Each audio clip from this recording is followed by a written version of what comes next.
Here we are today in Mark chapter 8, and this is one of my favorite accounts of Jesus.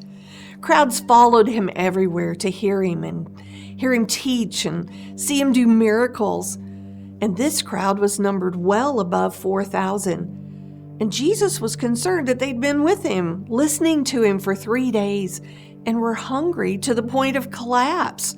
Just think, they'd been willing to sit with him without food because of who he was and what he had to say.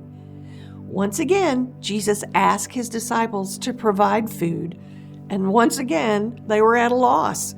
He asked them to start with what they have. What did they have? 7 loaves and some small fish. I like the part where it says the people ate and were satisfied. They didn't just eat enough to knock the hunger off, but they were satisfied. Jesus fed and satisfies over 4,000 people with only a few loaves and fish. Then the disciples picked up the scraps. Now, why would Jesus want to save the scraps? What do you think? Then we see those pesky Pharisees coming after Jesus again. They were a bit like Texas mosquitoes. They just kept coming. They asked for a sign from heaven, and it says in God's word, Jesus sighed and said, "No sign will be given." He was tired from teaching, and then these guys came up and challenged him again. Why do you think he said no? Perhaps because they didn't believe who he was. They just wanted to see a miracle for miracle's sake. Then Jesus and the disciples discussed bread again. They had forgotten to bring bread with them again. Jesus told them to watch out for the yeast of the Pharisees and that of Herod. Yeast was a symbol for sin and evil. The disciples didn't understand what Jesus was saying to them.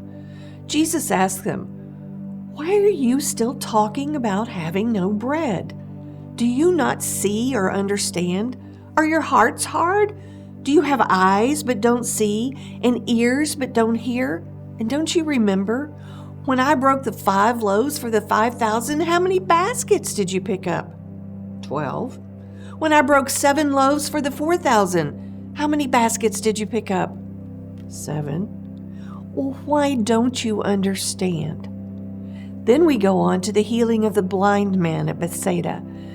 I thought it was interesting that this miracle was of blindness healed. After he had asked the disciples, "Do you have eyes but not see?" He, Jesus, restored sight. Then we see him walking and talking with his disciples. He asked them, "Who do people say that I am?" And they gave him answers, John the Baptist, Elijah, one of the prophets. But then he asked them, "What about you? Who do you say that I am?" Then Peter spoke up and answered, "You're the Christ." Peter got it. Christ is the Greek term for Messiah, which is a Hebrew word.